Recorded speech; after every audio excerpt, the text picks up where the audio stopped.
Next to me, Dr. Vincent Agyapong is the chairperson of the Association of Ghanaian Professionals in Ireland. Good morning. Thank you. And next to him is Dr. Akwasi Osei, who's the chief psychiatrist, Ghana Health Service. Good morning, Doc. Good morning. And whenever you see him, you know we're talking psychiatry.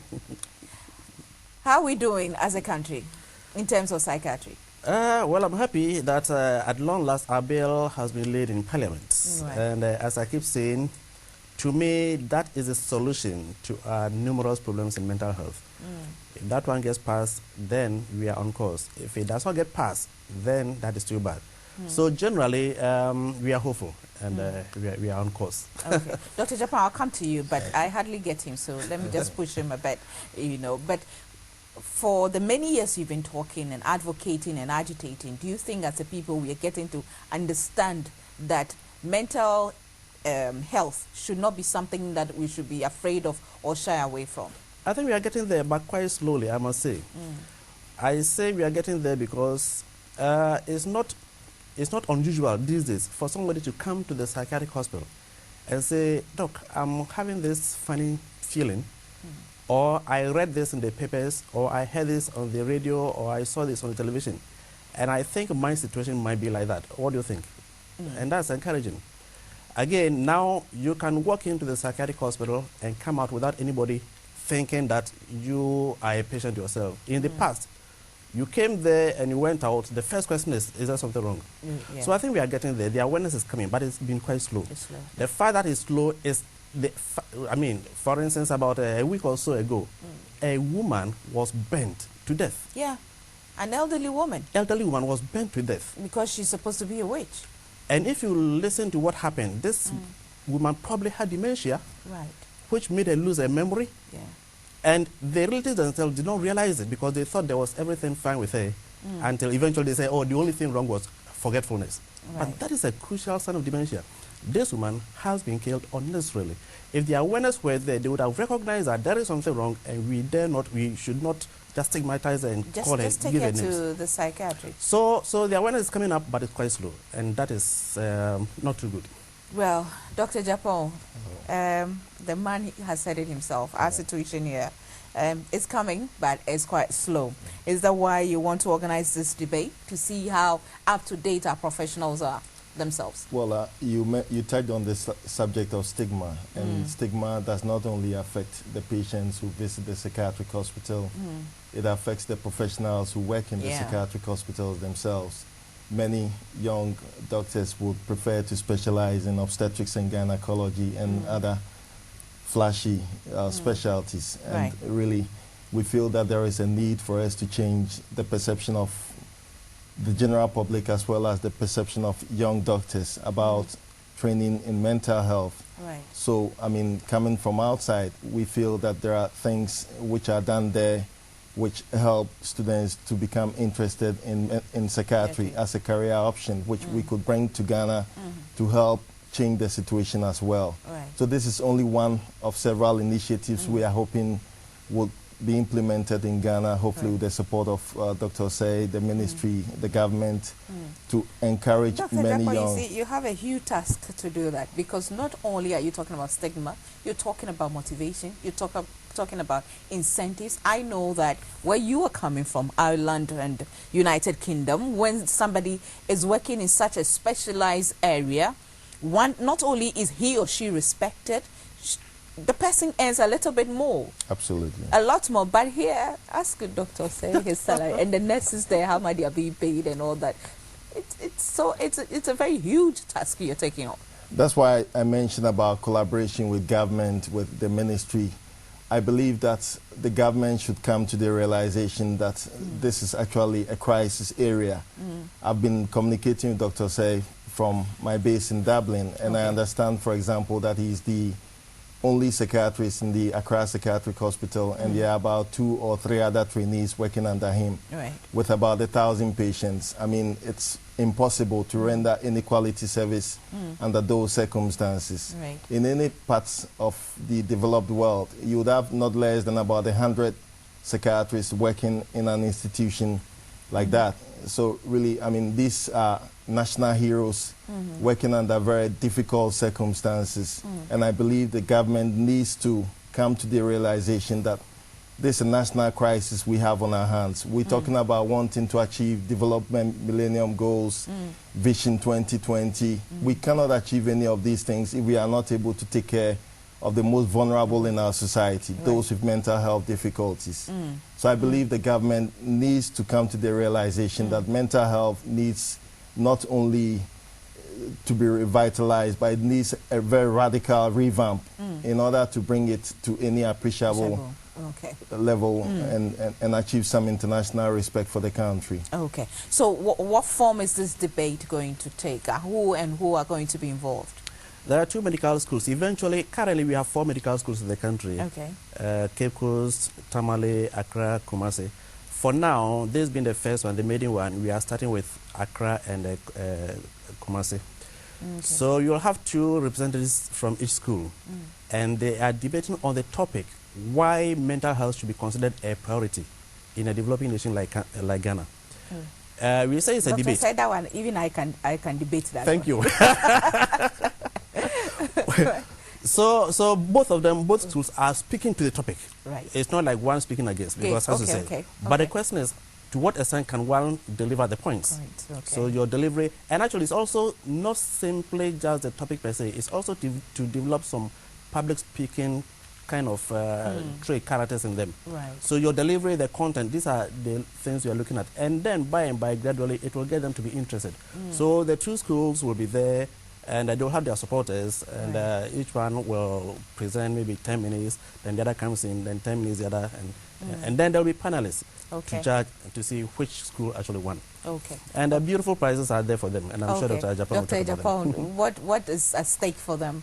Well, the event is being sponsored by 2 institutions in Ireland, the St. Patrick's University Hospital and the St. John of God Development Company. Okay. Both institutions are sponsoring 2 students each for a 4-week elective in Ireland with all expenses paid. Okay. So really there won't be any losers in this competition, because both the winners and the losers would have the opportunity to go to Ireland for 4 weeks. Okay. To undertake a medical elective in psychiatry, which we hope would further increase their interest in the specialty. And when is this debate? It's actually today at 1 p.m. at the Ghana College of Physicians and Surgeons. It will be opened by the Minister of Education on behalf of the Vice President, Mr. John Mahama. Okay. And who is expected to be a part of it? Is it only for medical students? No, it's actually open to the general public. We are delighted members of the Parliamentary Select Committee on Health would be in attendance. Okay. And we are hoping that through that they would look favorably on the mental health bill as well. We are expecting members of the Ghana Medical Association, members of the Ghana College of Physicians and Surgeons. We are expecting the media, and we would like to use this opportunity to invite the general public to be very part of this unique and historic occasion. Okay. I can understand the idea behind it, to get the medical students interested in this field. But what kind of impact do you think this debate will have on us as a people? Well, the impact is that, one, it will bring to the fore the issues. Yeah, you said that everybody can debate the topic. But what goes into it? What are the very points? And we not everybody, I said even I. Yeah, that's right. Thank you. So we expect that as the points come up, people will pay something from it. And the media will, of course, be there, and you carrying the news everywhere, you also get people to appreciate. And the very high-powered people, as you said, the Parliamentary Select Committee, the chairman, and the former chairman. And so these issues will come up very strongly, and we hope that with the force with which the issues will be articulated, people will get to realize that, yes, these are things that we need to understand. Okay, great. Now, we've dealt with the debate and everything, right? I have a little time. Let me veer off a bit.